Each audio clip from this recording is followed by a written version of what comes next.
इस वीडियो में हम लियोनटिफ पैराडॉक्स के बारे में समझेंगे। वेस्ली लियोनटिफ एक रशियन अमेरिकन इकोनॉमिस्ट थे। इन्होंने इकोनॉमिक के फील्ड में कई तरह के कंट्रीब्यूशन दिए हैं, लेकिन 1973 में इन्हें नोबेल प्राइज़ दिया गया और ये नोबेल प्राइज़ उन्हें इनपुट आउटपुट मॉडल बनाने की वजह से दिया गया था। लियोनटिफ के साथ जो है लियोनटिफ पैराडॉक्स बहुत फेमस है उनका, और हम इस वीडियो में लियोनटिफ पैराडॉक्स के बारे में पढ़ेंगे। लियोनटिफ पैराडॉक्स बेसिकली यूएस जो इकोनॉमी है, अमेरिकन इकोनॉमी है, इसके ऊपर बनाया गया था। तो इसके लिए लियोनटिफ ने 1950s के टाइम पर जो ट्रेड पैटर्न था बहुत सारे इकोनॉमी का, उसको देखा था।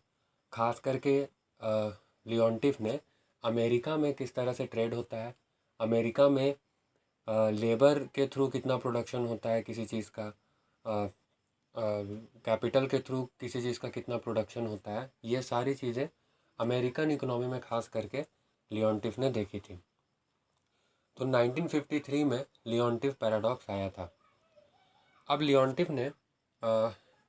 लियोनटिफ ने यूएस इकोनॉमी में क्या क्या चीज़ें देखी उसको देखते हैं। तो अपने इनपुट आउटपुट मॉडल का प्रयोग करके उन्होंने यूएस इकोनॉमी को पढ़ा और उन्होंने देखा कि यूएस एक कैपिटल रिच कंट्री है, यानी वहाँ पर जो अधिकतर प्रोडक्शन किया जाता है वो कैपिटल के थ्रू होता है। दूसरी तरफ यूएस में लेबर की संख्या कैपिटल के मुकाबले कम है। अब अगर हम हेक्स्चर-ओलिन थ्योरी देखते हैं तो वहाँ पर हम जानते हैं कि जिस कंट्री के पास किसी गुड को प्रोड्यूस करने का एडवांटेज होता है तो वो कंट्री उसी के हिसाब से प्रोडक्शन आगे बढ़ाती है। जैसे मान लेते हैं कि एक कंट्री है जो कैपिटल रिच है, तो वो कैपिटल से बनने वाली चीज़ों को ज़्यादा एक्सपोर्ट करेगी बाहर के देशों में, क्योंकि उसके पास उसको बनाने में सस्ता होता है और एक कंपैरेटिव एडवांटेज है बाकी देशों की तुलना में। सेम एज जिस कंट्री में लेबर ज़्यादा है तो वो लेबर से बने हुए सामान को ही ज़्यादा प्रोड्यूस करेगा।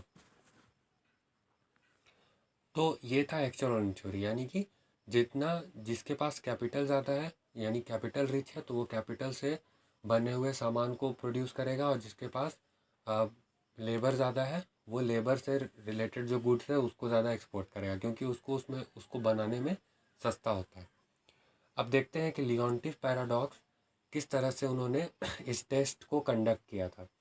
तो उन्होंने अमेरिका का ट्रेड का जो टेबल है, यानी जिसको उन्होंने जो इनपुट आउटपुट मॉडल बनाया था, उस मॉडल को ही उन्होंने 1947 में अमेरिका का जो ट्रेड था उसमें अप्लाई किया। ठीक है, तो उन्होंने अपने इनपुट आउटपुट मॉडल के थ्रू 1947 के अमेरिका को देखा।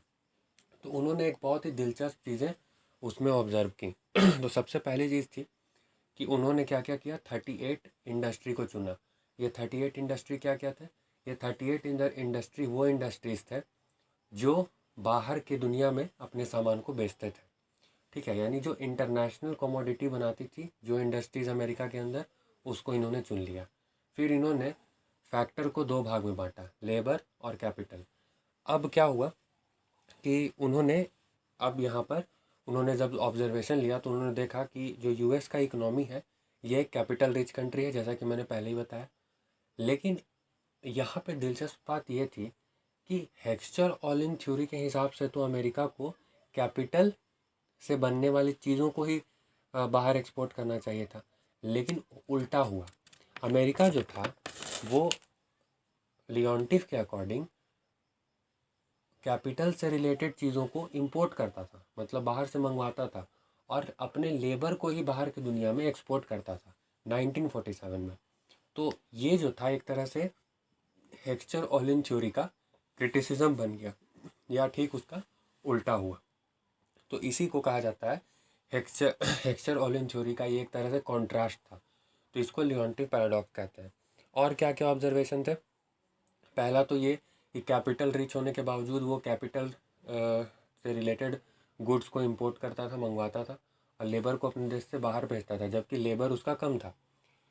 और दूसरी चीज़ क्या थी कि जो लियोनटिफ थे उन्होंने देखा कि जो अमेरिका है वो 1.5 गुना ज़्यादा लेबर का इंपोर्ट करता है, सॉरी एक्सपोर्ट करता है, 1.5 गुना ज़्यादा। ठीक है, ऐसा नहीं कि थोड़ा बहुत ही लेबर को वो बाहर भेज रहा है, बल्कि वो कैपिटल की तुलना में लेबर को बहुत ज़्यादा भेजता था, एक्सपोर्ट करता था। तो ये था लगभग 1.5 गुना ज़्यादा। अब देखते हैं इसके क्रिटिसिजम्स क्या क्या है। तो इसका पहला क्रिटिसिज्म जो था, कुछ कुछ स्टैटिस्टिकल बेसिस पे इसको क्रिटिसाइज़ किया गया था। और दूसरा जो सबसे मेन क्रिटिसिज्म है उसका, वो है बोरिस स्वर्लिंग का। बोरिस स्वर्लिंग 1953 में इन्होंने बोला कि लियोन्टिफ ने जिस समय पे अमेरिकन इकोनॉमी को का ऑब्जर्वेशन लिया या अध्ययन किया, वो समय अच्छा नहीं था, क्योंकि उस समय पे वर्ल्ड वॉर ठीक ख़त्म हुआ था और उस समय पे यूएस इकोनॉमी जो है वो पूरी तरह से हम नहीं कह सकते हैं कि वो अपने ओरिजिनल फॉर्म में थी, है ना। तो कहने का मतलब है कि बोरिस स्वर्लिंग का कहना था कि 1947 एक अच्छा साल नहीं था, जिस साल उन्होंने अपने इनपुट आउटपुट मॉडल का इस्तेमाल करके ये ऑब्जर्वेशन लिया। तो उन्हें कोई और साल लेना चाहिए था। तो ये चीज़ पे क्रिटिसाइज़ किया जाता है लियोन्टिफ को। तो यही है लियोन्टिफ पैराडॉक्स। इस वीडियो में इतना ही। Thank you.